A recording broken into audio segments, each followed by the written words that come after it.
Uh, Welcome back to the Majo Podcast, Real Raw Unfiltered. I'm Derek, and I've got Jason here with me too, as always. If you missed last week's episode, Can We Still Be Hot Together? Go check it out. That one got real honest, real fast. And if that didn't show up on your feed, it's probably because you're scrolling like a side piece. So I'm going to look at you dead in your eye, stare straight in your soul, and tell you to commit. Hit that follow button. Subscribe on YouTube. Subscribe on Spotify. Wherever you listen to podcasts, follow us, man. Share Become it. the main piece. Stop being a side Become piece. the main piece. Stop being a side piece, right? Like nobody wants to be the side Don't piece. you want to be forever. number one? Right. Hit the, Everybody wants to be number one. Everybody wants to be number one. Hit that follow button. So, well, today we're diving into a question that hits almost every guy, whether he admits it or not. Why do men struggle to feel loved? We got our boy Chris back with us. What's Appreciate happening? you How y'all joining us doing? again. Yes, sir. And this is this one. Hopefully, this one is going to go hit some places most men don't talk about. Right. So, Yeah. First question: when you hear men say, "I don't feel loved," what does that actually mean coming from us? For me, I would say I'm feeling like I'm not being heard, and I would relate that to love. Like, you don't love me enough to hear me. You don't love me enough to listen. So I feel like that's where I would take it for sure. Okay. Yeah. Mine would be along those same lines. Mine is seen and heard, like not feeling valued from the not hearing me, not seeing me, not noticing that I'm kind of doing as much as I'm doing or being as much as I'm being in the relationship kind of situation.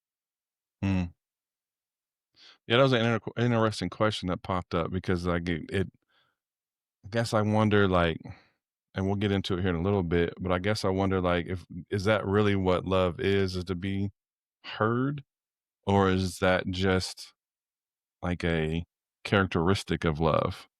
Right. And do we really know, like when we say I don't feel loved, do we really know what it feels like to feel loved? Or do we make it up in our mind? Right. No, that's. I mean, I think everybody's got a kind of a fairy tale vision of what it is to be loved and feel loved and all that. And it's hard to kind of articulate that in many ways. But also you get into your favorite category, which is love languages. And just different people feel it. I mean, different people approach it differently. So some people see love one way, some people see it another way. And if you have two people that aren't really on the same level compatible as far as how they show it and receive it, like that is a kind of just a setup for a mixture of communication. And like you mentioned, love languages. And I think, again, that's probably why I equate it to like feeling love, because like, and I feel like my love language has changed when we've been together 13, 14-ish years, like it's changed over time. But like in this season, time is for me, like, I don't know, time was never like, let's go get this money. Like we doing this, we hustling. But now I feel like just in this time, like, I need you to hear me. It's almost as if those love languages aren't like permanent. Yeah. They change. Yeah. They do. They do. They evolve like we do as people. Right? Doesn't make them not real, Derek. Right. I'm not saying they're not real. They just don't define you, right? No, they definitely they don't define. No. But that's my only issue with them. I'm trying to not have an ADHD moment, but that's we're not gonna go there right now. Your love language is not you as a person. No, it does not define you, and I think that's my biggest issue with people. Like, I need quality time, and that's who I am. Only personal touch. The end. Right, personal touch. That's it. F gifts. You're not fondling me every minute. Then we don't have shit to say. Forget everything else. If you're not fondling me every 5 minutes, like then you don't love me anymore. Yeah, it's over. Right, like, and people be like that, so that's why I think I have an issue with the love language, man, because they take that and they take the heart.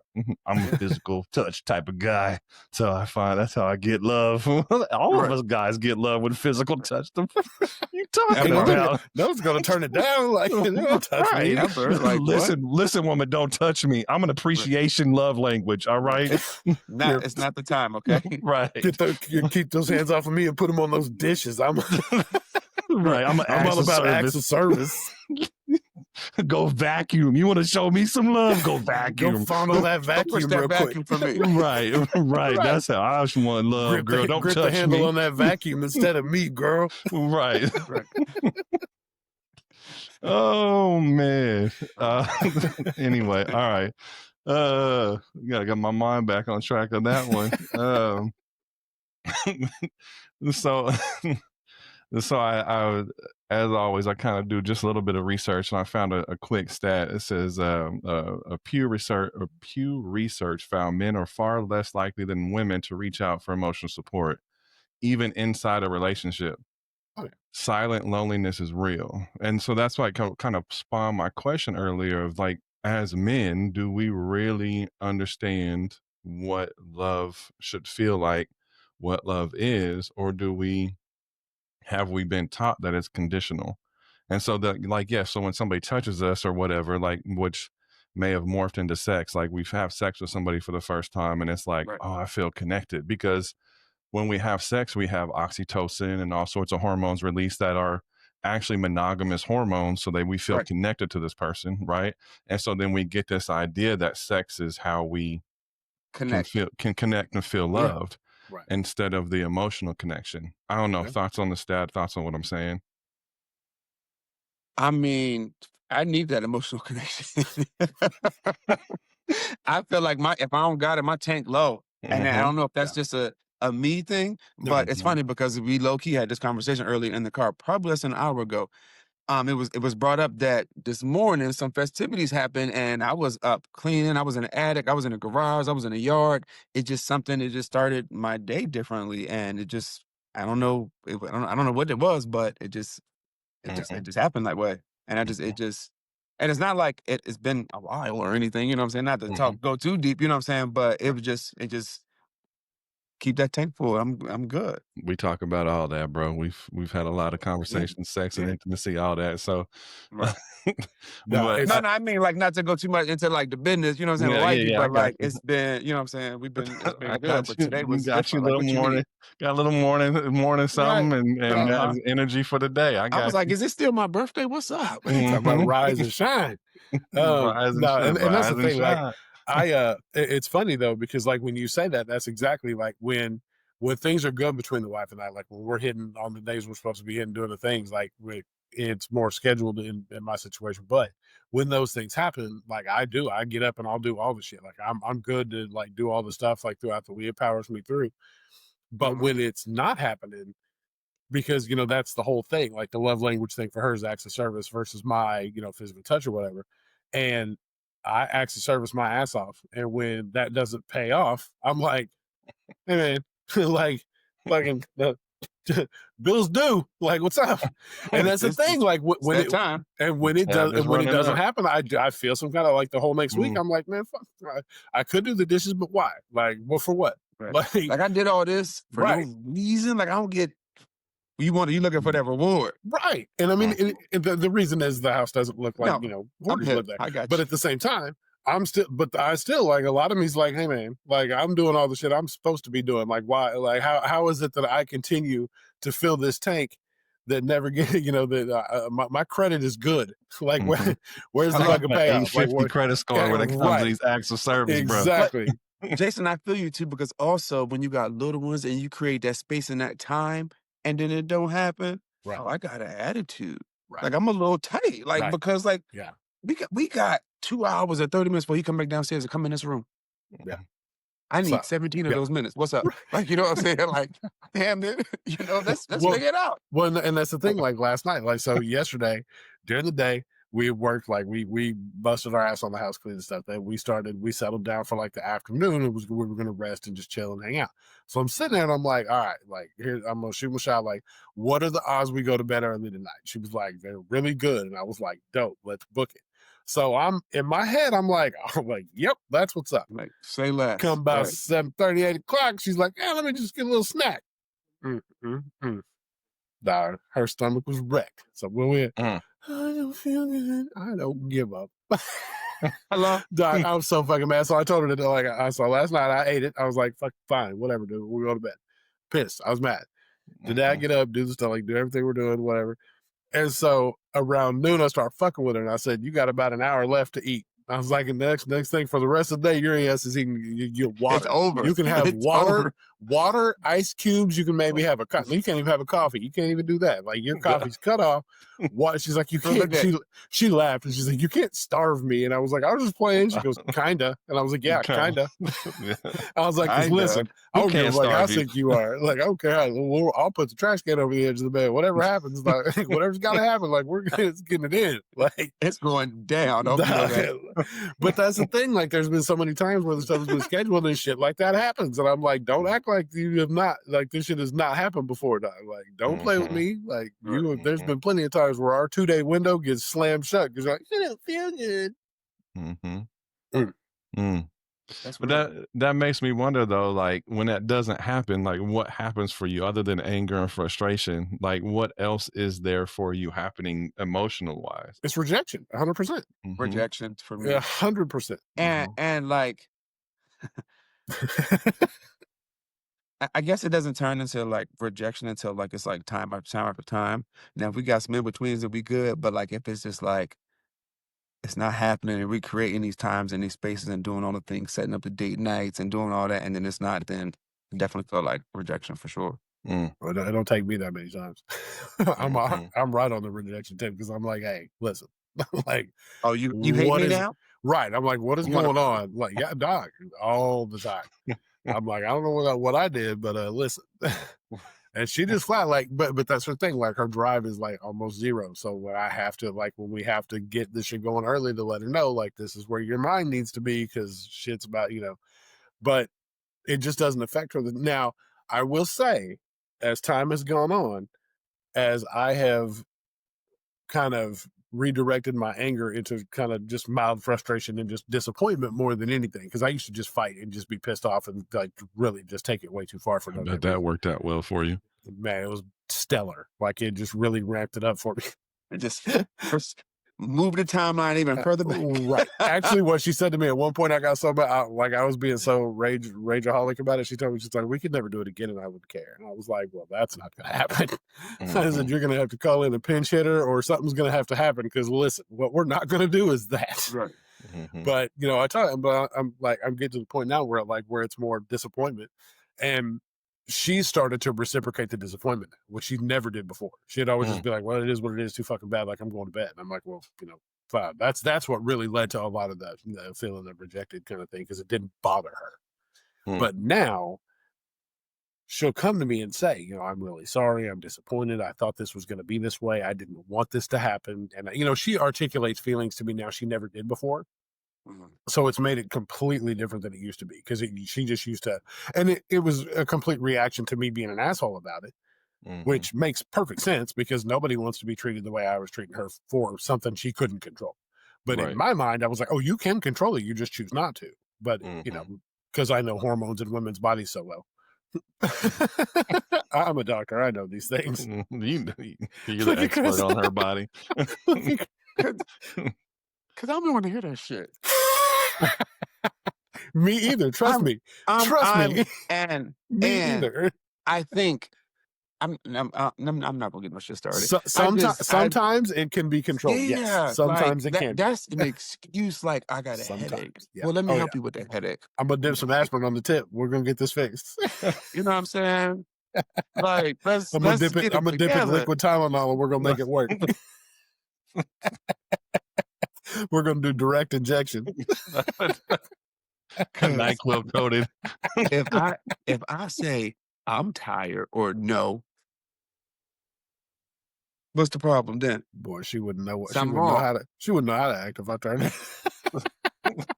She'd be like, I'm sorry, what? Let me do it a bunch of times. Boy, listen. So, whole problem. So I think this is a great example of how guys misconstrue sex as love and connection. Although, yes, there is connection in sex. What we're talking about is love, and see how the kind of conversation goes all the way to being about how about how we feel. Right, exactly. So I think this is a perfect example of what we're talking about, right? So it brings up a question of I wonder what, like growing up, what messages did you get about needing love or being too needy or being soft or too emotional? Like, what messaging do you remember receiving when you needed emotional support, love, care? Because there was a point in time where you weren't having sex, so you didn't understand and didn't feel that connection you do now with your wife, right? What do you remember from growing up about when you needed that similar connection, but in a kid way, what you received?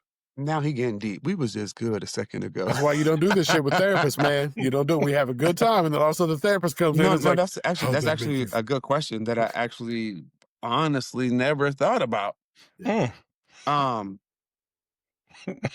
and then I think, okay, so like what I seen like or I thought was love as a kid, and then now understanding and seeing as an adult that wasn't love. Mm. So I don't a good example of mm, I don't know. Because I mean, honestly, growing up, I mean, I got my friends' parents I thought were great, but not good So you examples, not in you my family that you received that I received. Yeah. that you received, yeah. Yeah, I think what kinda came up for me, and Jason, I'll let you answer, as obviously want your answer too, was like this memory came up for me. So a lot of people may not understand this, but child development, when we're real young, like we have this attachment with our opposite sex parent, right? And so we will, have act out or have behaviors in ways that like, you know, want a longer kiss, or we want to cuddle, or we want to marry our mom, or we want to marry, girls want to marry their dad, those type of things, right?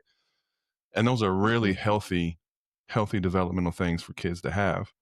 And I had this memory pop up the other day because I'm doing some work in therapy still, obviously. And it was me trying to give my mother a kiss at one point. I think I was like maybe 5, 6. And she was like, "Oh no." And it was like this pushback. And because again, it was like I'm 5, I'm trying to give her, I saw a kiss in a movie, so I'm trying to give her a kiss like I saw in the movie. I don't know.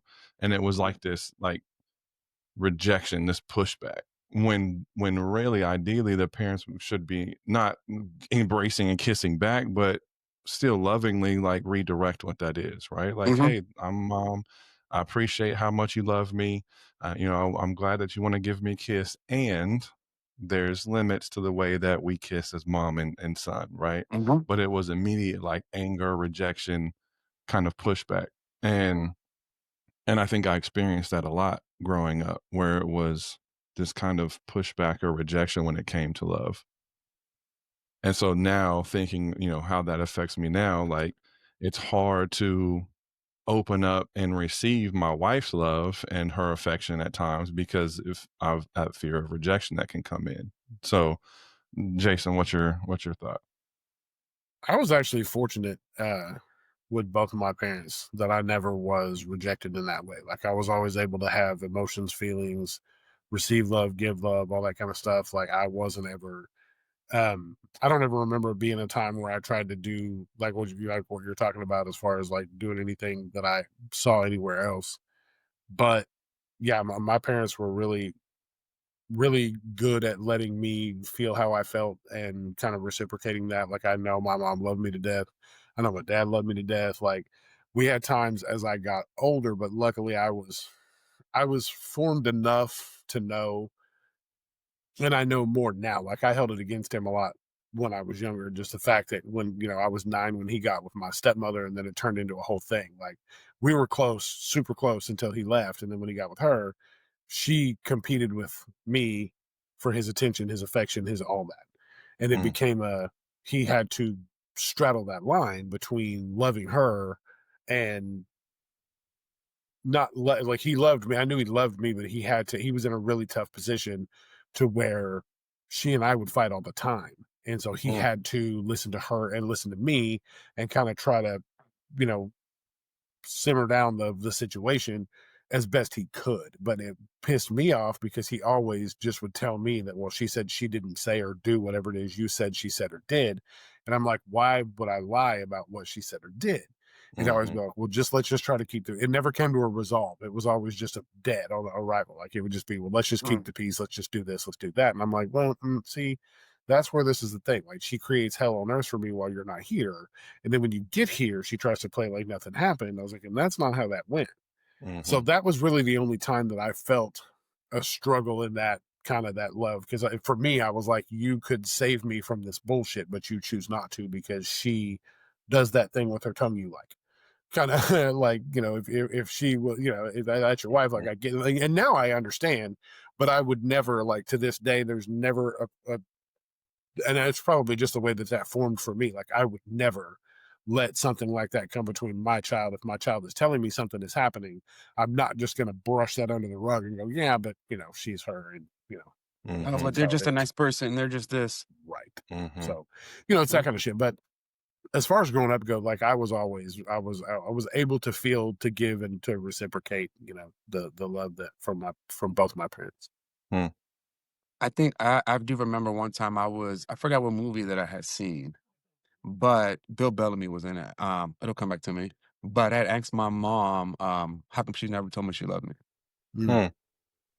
And like she cried, and that was my sure. first time. Well, that was my second time seeing her cry because the first time was when her dad passed when I was 12. But like she was like, "I do love you," and then like said it then, but then like we honestly really didn't say it again until I think another funeral happened. It was Wow. just never like we knew it was there. It just was never said. Mm. Yeah, Mm. When I I think forgot about that. a lot of times too, like, when you hear parents talk about things like that, they want to, like, they feel like it softens the kids up, and they want to kind of prepare And them for the she harder or was the harsh a world. woman with 7 boys Right. and had to I mean, she, had it tough as well Sure. growing up, but then Sure. also, like, back then, I didn't understand it. Now, she had to be the tough one in her family as well too, Right. Mm. growing up. So, like, that's why, she gave the tough love, the Sure. way she did. Now it's completely different, but, like, I understand it more now. Sure. Mm. At that time, I just was wondering, like, I see my friends, with their dads and, with their moms, and I love you, and, XYZ, yada, yada, yada, and hugs and kisses. That just wasn't us, like, at all. Mm. You got a dad, you can get a quick little church hug, but that was it. Mm. Like, and my grandma, I don't ever think I've ever heard her say, I love you, probably till I was a grown up. Oh, Wow. wow. Wow. We just, like, it was just there. Mhm. And I think that's why also, like, my kids are probably sick of me saying it because I tell them every day, all day long in text Listen, messages. And when we get off the phone, it's just kind of like, every time. I want you to know, you know what I mean? So, and they do it, the same as well too. So, Sure. Well, and Mhm. it's cool to me, like, my son, like, the one thing I did notice, that my son still comes in every day from work. If I'm out there, if I'm out in the room, sometimes he comes back to my room if I'm in my room, or like, he'll come and hug me first thing in the door. And when he leaves, he tells me he loves me. When he gets off the yeah, phone, he tells me. But he'll do it in front of his friends that are 20, 25, 30 years old. And he'll still say it in front. Like, and that to that's dope. me, and that's my thing. Like, I didn't ever want to lose that with my kids, Yeah. and I'm glad that I still have that. Mhm. And I think Harry using it to his advantage right now when I say go to bed. But I love you, Dad. But I I'm gonna love take your you. ass to bed still. Love me in the morning, motherfucker. I'm gonna Right. love you in the morning Love too. me in I'm gonna love love you while me you in your sleep, but go to bed. bed. Right. And love me in the morning when I see you when you wake up. Yeah. I Uh-huh. Yeah. appreciate the love, and Mhm. while you're sleeping, I'll appreciate it, but go to bed. Right. Thank you. I'm gonna still protect you while you upstairs sleep at the house. Mhm. Just go to Mhm. bed. Yeah. Hmm.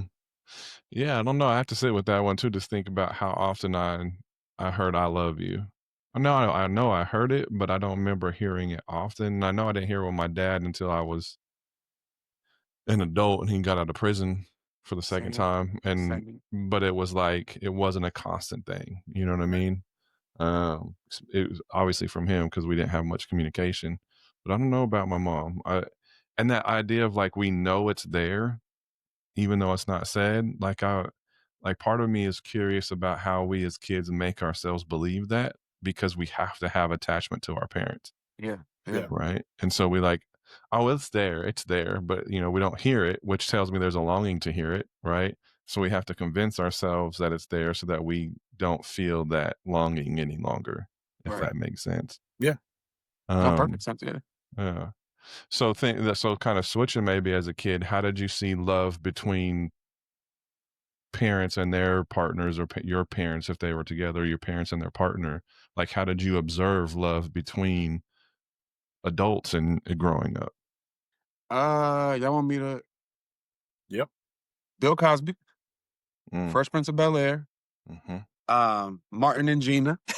mhm, Like that was that Mr. hanging with Mr. Cooper, like those that was like love for me. Like my Yeah. uncle, him and his wife were together for 20 some years. My aunt and her husband were together for 20 some years the whole time. That was a whole situationship with Will and Jada.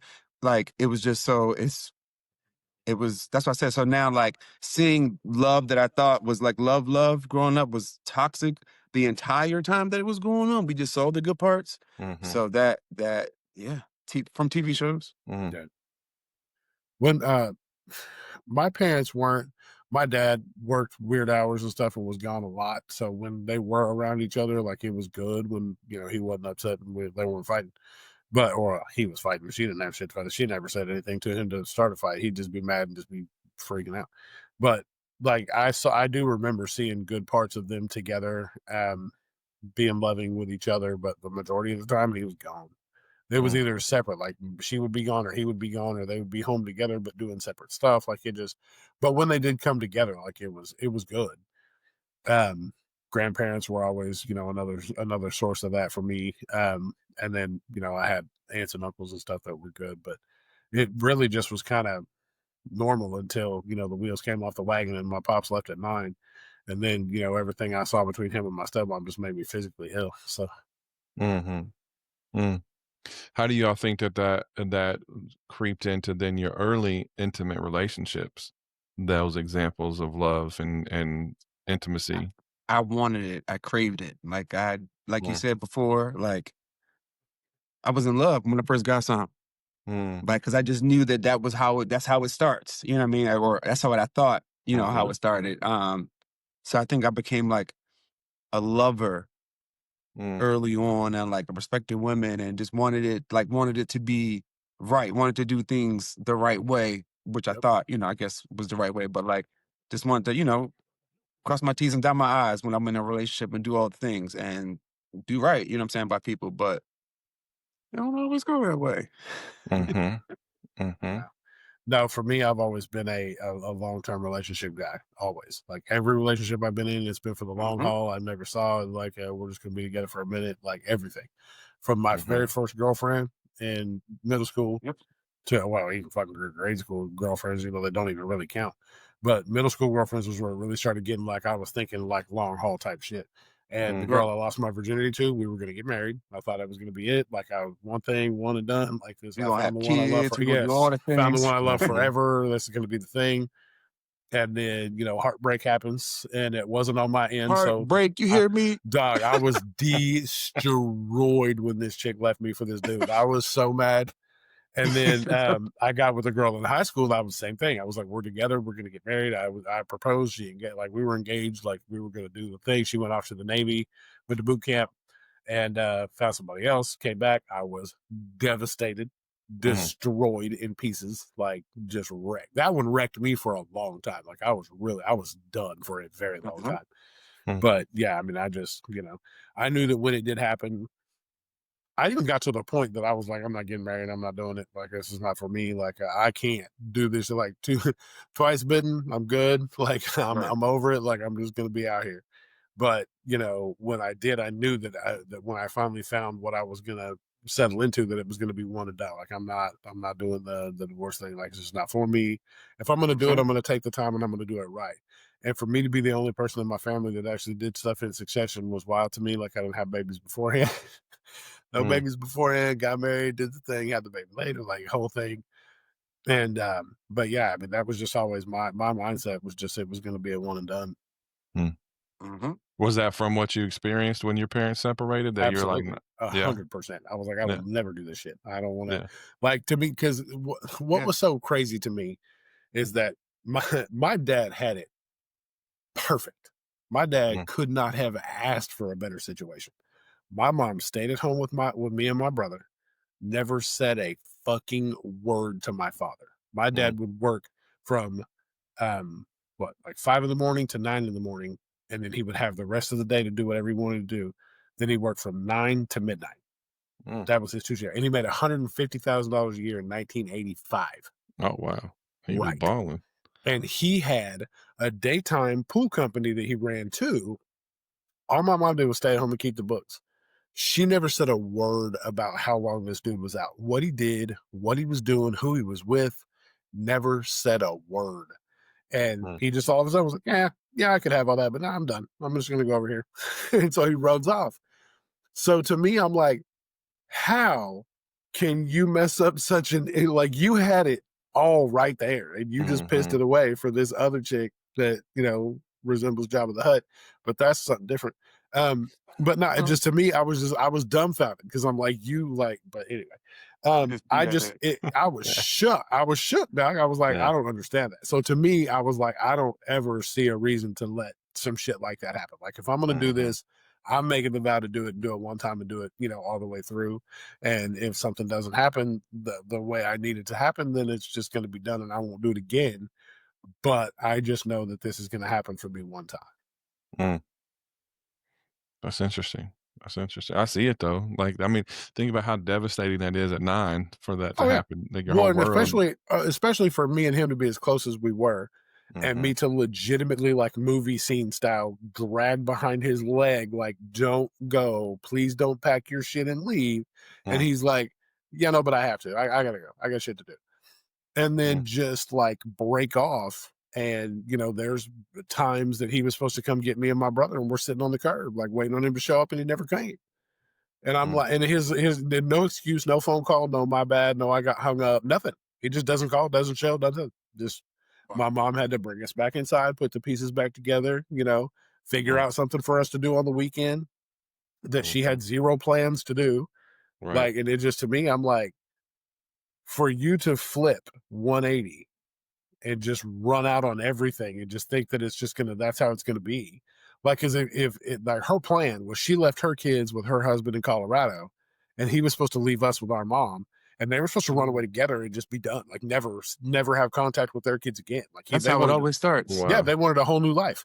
And then she ended up with all of us in the house and she hated every single one of us for that shit. Because we ruined the life that she wanted with my dad. She wanted to run off and just be off into the sunset and live a happily ever Just be after. down. And we were like, guess what, bitch? Wrong. Right. We here. Right. Exactly. We're on the door like, let me in. Mm. Right. Yeah. So I can understand not wanting to repeat that and like Mhm. being kind of focused on this long-term deal and I'm in and I'm all the way in kind of Yep. thing. So that does, you don't go through that again. Yeah. Yeah. So ooh, my mind is all over the place now because I'm thinking about that. My therapist had this kicking in where I'm like, this just proves that what anyway. Um, and then thinking about my own deal there with my mother and not Right. having like she didn't other than that when I talked about in another episode the early on relationship where that was abusive, and then she was married for like 3 years, and I'm trying to think about how that divorce impacted me and like the way that he showed emotion because he would have been my primary example of how a man shows emotion and shows love and things like that. And I remember like that she would be emotional, but he would be like, Just stone and face. he would never really open up or show anything, right? It was like this, you have to be this solid, hard, stoic Yeah. Tough. Right. Yeah. type of character, right? And thinking like when he like the love that he well the way I received his love was like he wouldn't whoop me when my mom wanted him to whoop me, right? He'd come in and be like, now she want me to give you a whooping, but I'm not gonna do that. You just don't need to do that again, right? And I would experience that as love. Right. Like that thing like we're talking about of like how we convince ourselves that there's Sure. love there. Yeah. Some way, somehow we find it, right? And I think that's what it was. Um, and so that, coming back to the again, it's like struggling to figure out what really it feels like to feel loved outside of sex, outside of the bedroom. Yeah. Because one of the Google questions that like one of the most popular Google questions is why do I shut down when my partner tries to get close for men? And so it's just like this question that comes up of like, what does it feel like when somebody really wants to get to know you, not wants to have sex with you, not want, doesn't want that, That's but you. They want you. They want to see you. They want to know you.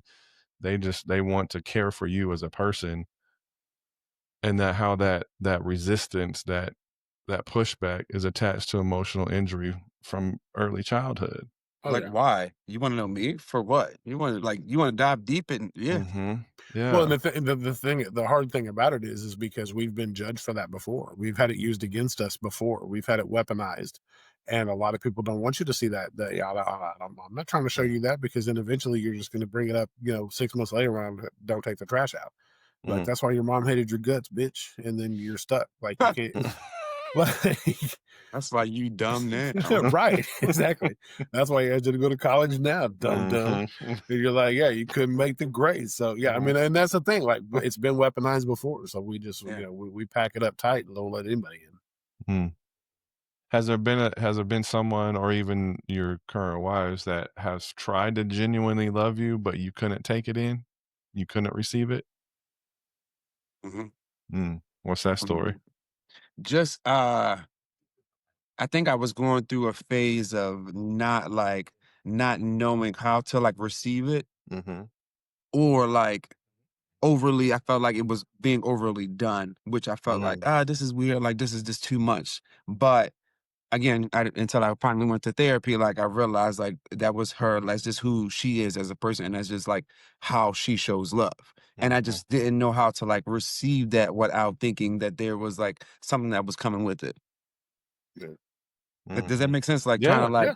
or like overdo it to like, or overcompensating for something. I don't know. It Mhm. felt like weird. And even then, like it was hard to like explain it to my therapist, like how I felt, but it was just kind of like, it just made me think like, okay, like you doing this, like, is there something else going on? Like why, Mhm. why am I getting this extra? Like when just you being just you was enough for me. You know what I mean? Mhm. Well, it Yeah. feels like So it feels like love bombing to mask something that they don't want you to yeah, see. yeah. And Yeah. it was like, again, like it turned out to be like nothing, but it was just a thought that like I had because I was feeling a certain way when Sure. you would do something to me.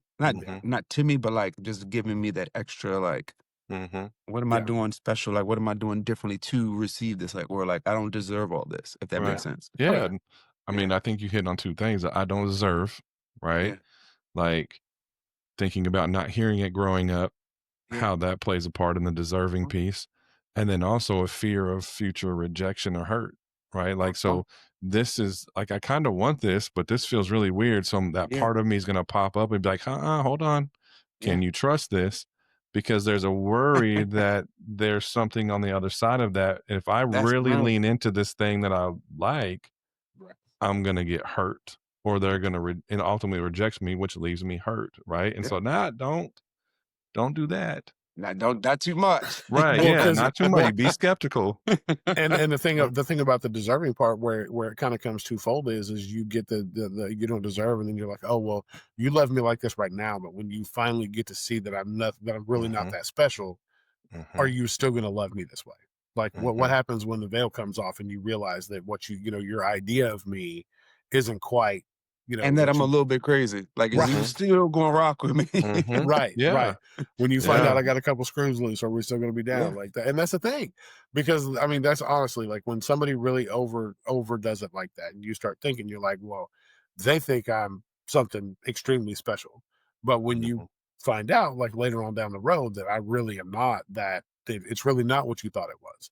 Like, is this still going to be the same level? Like, am I gonna? Because that's when the rejection starts kicking in. Like, well, now you don't love me like you did before, so now Right. it's starting to fade off. So when's it going to fade out completely? Like, when's it going to be mhm, over? Because then you start putting a time clock on it, because you're like, oh, well, this is going to end. It's taking you this long to figure out, you know, that I'm not that great. So now you start doing the math on it, and you're like, well, we got about a couple more months, and this shit's just going to be gone, just going to be dead on arrival. mhm. Yeah. Yeah, you saying that sparked something in me where it's like I recognize in my past relationships, not just with Sheena, but just in friendships and everything, where I would Right. do that, where it was like I wanted somebody's love, and so not so separate those out of intimate love with Sheena, and then like friend Right. social Right. Right. acceptance Sure. love with my friends, Yeah. right? And then there would be ways that I would push the boundaries, and then when I mean, rightfully so, when they would reject that, it would be like, no, see, I'm not lovable. Like they didn't really love me. Yeah. And it's like, well, dude, you just like acted crazy about something. Like nobody's gonna. No, and at that point in time, I didn't see that. Now looking back, I see that.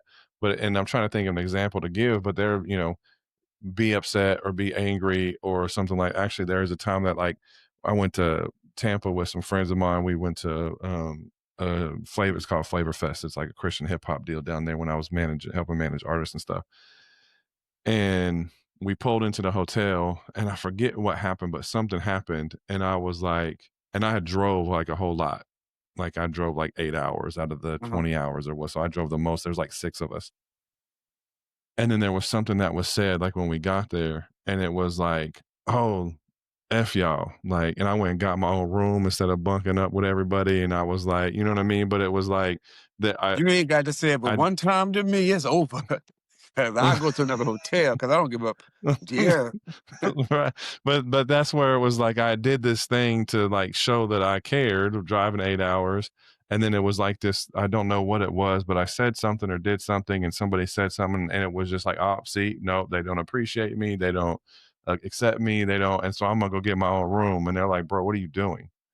And I'm like, nah, man, I'm going to my own room. And so I stayed in my own room for a night. You know what I'm saying? And so there'd be ways like that. And it was like, it was stupid stuff where what they said was actually fine. I can't remember again specifics, but I know that there was nothing wrong with what they said, but it was the way that I was looking for love. The way and you acceptance. received it and the way, yeah. I was looking for something. And then the way I received it was proof that they didn't accept me or didn't love me. Right. So, but I think so now, like, because I'm thinking about it now, like, I feel like in those situations, I think when I take it the wrong way or when I feel it, it's because I'm already internally like going through something. So I take it that way, or I feel like that way, or if there's something that, maybe there's a conversation that need to be had. We haven't communicated that yet, but then this is going on. So now maybe you're ignoring that, and because we moved on to this. So like, that makes sense to me for sure. Yeah. And I do it to Sheena too. I look back and recognize how I did it to Sheena too. 100%. Right. Expecting her to stick with my stuff regardless of what it is and not have feelings about it or not be upset about it. And then taking her feelings that are rightfully so should be upset about what I did and as rejection of me and not actually that she don't love me. Yeah. Yeah. Right. No, I learned that early on the way I tried to garner reactions out of Sarah just by being over the top wild. And she'd just be staring at me like, you done? And I'm like, fuck, all right, fine. Like, I get it. Like, it took a long time for me to understand it, but when I finally did, I'm like, yeah, okay, I get it. And then it led to change behavior because that's not how you get somebody to, that you don't prove that they love you by them attaching themselves to you're crazy. Like, that's not how that works. Yeah. Yeah. Chris, what was that? Because like, it's bullshit, but Rissa is, she is, I say nonchalant, but she's processing. And if you're not responding fast enough for me and we having this conversation and let's finish this conversation, Right. I get frustrated or I get angry because I'm like, all right. I mean, now I don't anymore because now I understand and know that she's processing. But before, okay, are you not listening to me? Like, do you not hear me? Like, what's like, I know you smart. What's taking so long for you to respond to me? I'm just trying to something small. So yeah. Yeah. So coming back to the conversation, it makes me wonder of like that kind of go to, I'm good, bro. Like I don't need anything. Like I'm all right. When really we're inside, Chris, that's Chris's motto. He needs a shirt that just says that shit. Right. But inside, like, yeah, we're going through things, but Yeah. we won't show that to others out of fear of rejection, fear of, out of shame of feeling something. Again, thinking about as children, how that was our needs were responded to. That plays a part as we get older. And then 100%. we look for ways that, kind of like for me, telling ourselves stories about things that, they can't handle it. They don't accept you. So now it goes to this place of, I'm good. That's the default. The hardest part is when it comes to something like that is the worst thing for somebody like me is if I've attached a weight to something or if I feel like there is something that is weighing so heavily on me and I try to express it to somebody and they're like, I mean, I guess it's kind of a big deal. I guess I kind of get it. Like if you minimize my shit that I'm going through, that I feel like is something If you detrimental. little my shit, Yeah, exactly. I get your little, I'm little good. You whatever, got it. your little problem. Like, oh yeah, I see you got you're a little upset. Like, bitch, listen. And that's the thing. Like for me, don't minimize what I'm going through. If I'm coming to you and telling you that some shit is really happening, like it's enough for me. Like you don't have it may not be monumental to you, but if it's monumental to me, then that's how I need you to handle it with me. I can give y'all a small example. Somebody, when I was in New Orleans, asked me how was my little retreat. Nobody And I that almost was at NOPD around the corner behind the building. nobody that was at the event. Because the event that you were throwing, sir, had 8 people. So are we gonna talk about events or how we wanna do this? All right, now you have a good day. I ain't spoke to the bastard since. Not your little retreat. I said little. How's your little get together? And then y'all and me, like I'm super like little. Your version don't sound little because you had the surgery as well. But we ain't gonna do that right now. Like don't try to little me like you felt big or something. Like, bro, no. So, but yeah, I got y'all on that. My bad. I got off track for a second. Nope, You're good. That's You're dead on good. track. That's exactly what I was talking about. Because that's my thing. Like if I've got something going on, then it's enough for me to actually be bothered by it and talk to you about it, or reach out to actually need help with something. Like don't meet me with some minimalist shit. Like don't be like, I mean, yeah, I guess it's a big deal. I mean, like, I guess you could see it as a big deal, but you could also like, no, don't do that.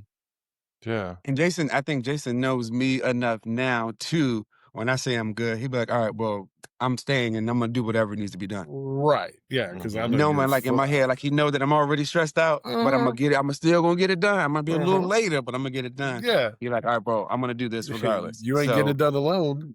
Yeah. Yeah. So switching it up kind of a little bit because Jason has a hard stop at a certain time, so we gotta make sure we wrap this conversation up right on schedule. Got on schedule. Brought to you by this episode. Brought to you by Hims. Hard stop at 9:00. Yep, absolutely. Need a sponsorship. We should have a sponsorship. Blue Chew and Hims, yeah, bro. We do. We're in that age gas range. station, Rhino pills, whatever happens, like whatever you need. Right.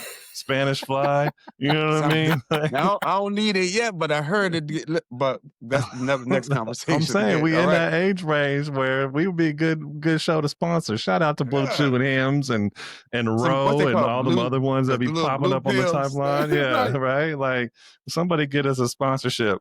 So what actually helps men receive love instead of deflecting it? I think first we need to define love, right? Like, yeah, not facts. Because you're not going to deflect love if love is just sex. Like that's not necessarily what's going to happen, right? But like the thought that came to my mind, the question in my mind is like maybe redefining love and understanding what that means to be loved, you know. And what kind of came to my mind kind of was like thinking spiritually, right?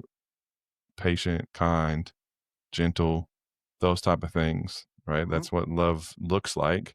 And so to receive love from somebody, receive their patience, receive their kindness, those type of deals. I don't know, thoughts, feelings. No, I agree. And I mean, I feel like if you take the time to like find interest in me and like really get to know me as an individual, like that's love. Because you're wanting to know me, you know, in a different way, a different connection versus again just sex or just hanging out or you know what I'm saying, like really interested in the things that I enjoy every single day or you know what I mean, like the small things, honestly. I mean the big as well, but the small things too, that you know, things that matter. Yeah. And again, I could say, you know, like for Arissa, when we first got together, like I really wasn't looking for a relationship. I wasn't. It was just I was a single dad with 3 kids, baby mama drama, and like, of course, you know, man, I'm needy, but you know what I'm saying? So it was just kind of like she was amazing, and then she fell in love with my kids. me not knowing that I would ever be, or thinking that I would ever be in that situation again, made me like the love that she showed my kids made me love her even more. But I Mm. even having to say it because, again, in my head, I just wasn't ready for that. But that love that she showed me and my kids was probably locked in now. Mm-hmm. Yeah, I think honestly, it like you said, redefining, but also having those conversations with whoever you're with that you're wanting to receive the love from. If you guys have honest and really stripped down conversations and say, Mhm. this is what I view love as, or this is how I feel like love is, this is how I feel like you could show me, love, and that I could show you love. And like it's no different than learning each other's, just regular personality traits and things like that. It's the same thing. And the earlier you can The get love kind of languages, right? the earlier you can kind of get that mapped out, the easier it's going to be, because that way it leads to less miscommunication and less feelings of rejection and less feelings of, you don't build up as much resentment and things like that if you can get it done earlier, because then you can sit down and like really map it out and say, hey, listen, this is how I feel, or this is what I need to feel love from you.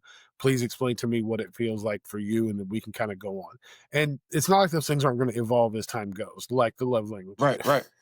But it's one of those things you keep going back to and revisiting at times. Be like, hey, listen, I feel like things have gotten a little bit off track, because the thing is this: like, if you are with somebody that you don't feel like you can have those raw conversations with, then That ain't your person. there's a deeper problem that needs to be addressed, because the person that you're with is supposed to be with you through every up, every down, every left, every right, like all these things. And if you can't sit down and say, hey, listen, I feel like things aren't where they're supposed to be, or I think like things could be a little bit better, or how do you feel like things are going? Am I giving you what you need, or and kind of communicating that back and forth? It's just like there's nothing bad that's going to come of that. Right. Mm-hmm. And I think, again, it goes back into like getting to know your person inside and out, when they're Yes. angry, when they're happy, when they're sad, when they're depressed, when they're, whenever they're going through anything in life, like whether it's family or friends, like getting to know them and see how they respond and react to different things, and understanding that, and maybe not fully understanding that, but getting to, a level to understand that and supporting that person and whatever it is, like that's love. Mm-hmm. Yeah, I think there's two To things. me, that's my, for me, Yeah, that's no, for love. sure. Yeah. No, I think there's two things that came to mind. One was something you said, Chris, was like the small things. Small things often is something the Gottmans talk about, right? Like small things often. Big, large gestures, whatever. Gestures don't like fill our love tank, if you will, don't fill our emotional bank account in our Right. relationship.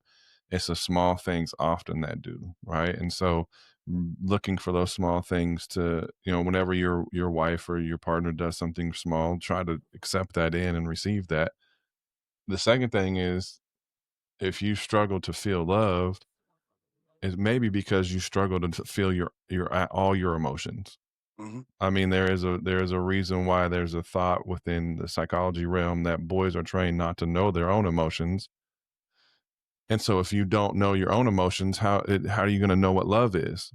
Right. And how are you going to know that you're actually feeling love for somebody, let alone Right. feeling love from somebody? Right. Right. And so, taking a moment to maybe strip that down, which is like what you're talking about, Jason, like strip that down with each other, right? Have conversations about childhood, what love Right. looked like, how was it shown, how was it received, like how was it talked about, how was Mhm. affection there, like all those things. When you needed something and you reached out to your parent or your caretaker, how was that received? What was that response from them, right? Start trying to understand those background stories, and then look at ways maybe you need to deconstruct those and rebuild them, Mhm. right? If it's because, listen, I try to talk with couples about this, like especially men who are stuck with sex as the way of connecting. You don't know that sex is always going to be there. Then what? What happens at that point? If sex is the only way you're feeling loved and something physical happens, I'm just kidding. It's like, but that's No, something people that's don't real. think That's real. about, That's right? like, that's real yeah, shit. Like no, that's Like yeah, your wife could have a stroke, something, stuff don't work no Mhm. more. You could get in a car wreck and yeah, right. you paralyzed. Like, what happens after that, right? How do you, so you're just going to feel disconnected for the rest of your life? No, start trying to deconstruct I some of these almost took it stories. to the left, but I know we on a time crunch. So Jason's on a time crunch. I mean, We could keep talking. Jason's the one that gotta get out, right? Little I was box, like, baby, wait, baby. you could, and then you also could, but I was like, nope, this ain't it. This not it. This not we go. That's a different conversation. Just And hey, listen, just expanding because your what handshake sex don't mean it means, don't right? work. Like that is, I Right. mean, that Here's what your- you're talking here's your about is a good handshake. point, right? Like that is a good point in expanding your idea of what sex is, but that's a different conversation, right? Like, but these things happen. Physical things can make it impossible, close to impossible, of actually having sex. And so if sex is the only way you're feeling connected and loved, it may be beneficial to start deconstructing that and getting in touch with your own emotions and what you're actually feeling and how to express that and receive those and sit in those so that you can understand what love actually means. True Well, love. I think that may be why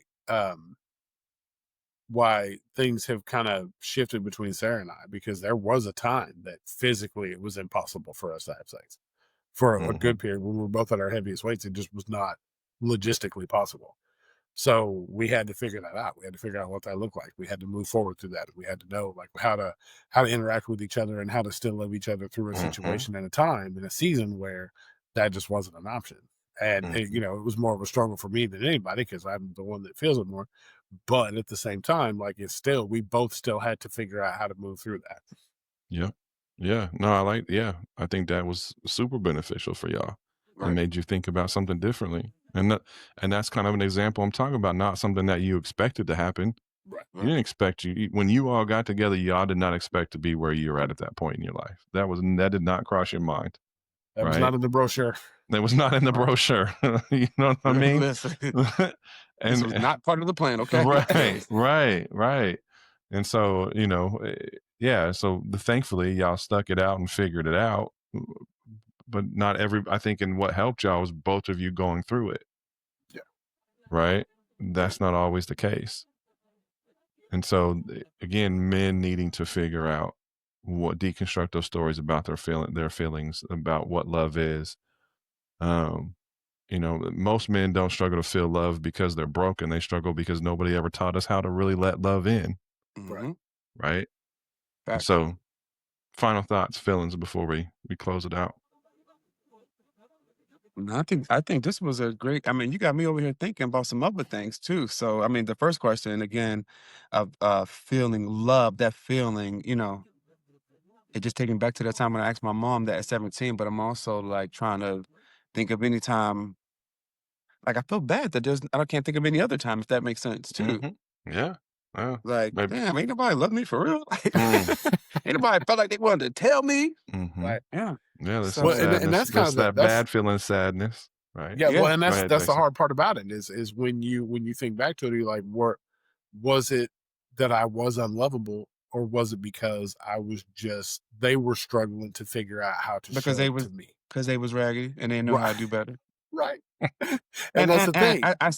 My bad, may cut you off this, and I say that to say because I feel like with parents, and you guys are both parents, you both want to do and are doing better than what your parents did for you. You know what I'm saying? Like, so I think that like you just only gets better and you just continue that. Yeah. Even though you didn't have all the tools, you had more than enough tools than what your parents had Yeah. prior to. Does that make sense? Yeah. Yeah, That makes absolutely. sense. So, and again, and like for me, like that's why like I feel like I would go hard for the kids. You do all the things. We're parents are supposed to protect, provide, but also instill all those things in them, allow them to let them be themselves as well. Yeah. No, 100%. And that's the thing. Like it's hard for us because we always want to automatically take blame for everything. Like, well, they just didn't love me, or they didn't. It's my fault because I should have done better as a kid, then they would have loved me more, or they would have been able to tell me. They would have felt like they could tell me if I did better, or I was a better son, a better, whatever. And really, what it boils down to is like Dave said, like they didn't know any better. Like they're doing the best they could, and if they didn't hear it a lot, they're not going to say it a lot. And if they're, raising boys and they don't want them to be soft, they're not going to tell them. They don't want to do all that shit. And, I just, I was fortunate enough to carry on the fact that my parents were never shy about telling me.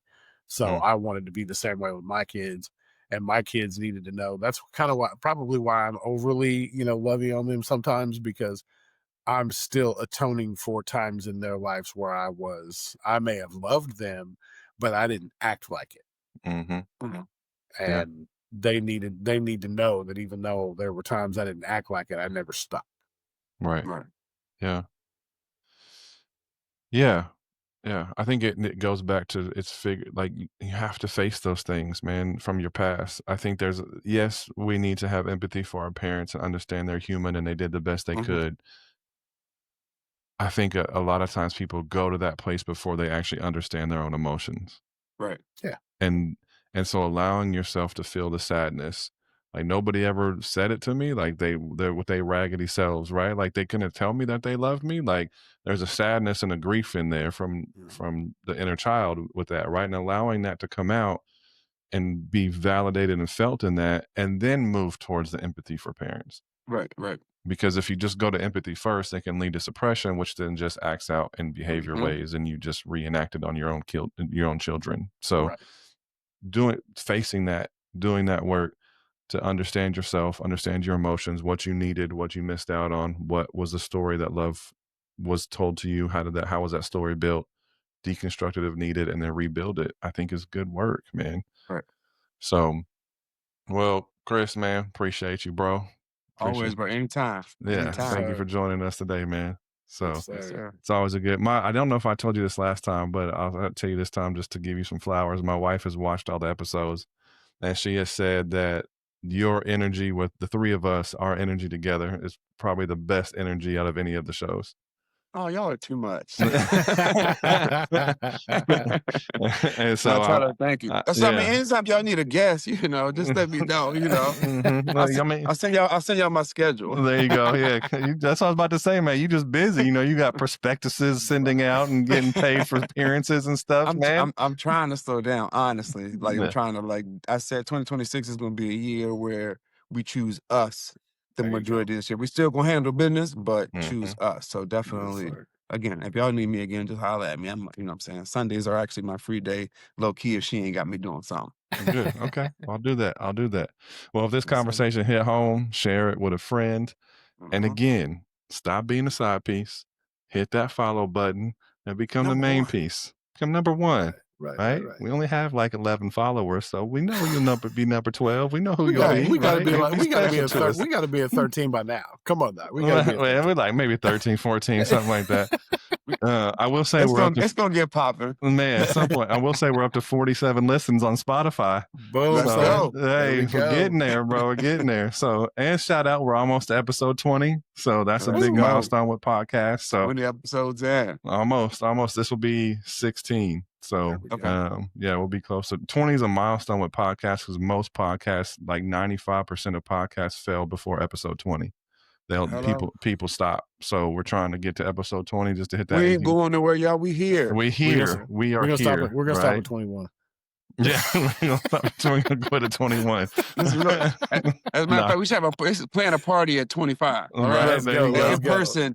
In person at 25. An in-person party at 25. That would be super dope. And with only having like 10 listeners, we may be able to get everybody to show up in one spot. We might get a whole live audience there. Right? Hey, right. If not, I'll have a keyboard. We'll make it sound real live. There we go. That's all we need right there. So follow at the Majo Podcast on Instagram, TikTok, on YouTube, Spotify, Apple. Search the Majo MAJO Podcast and hit that subscribe button. So we'll see you next Wednesday when we jump into She Said It Feels Like a Chore.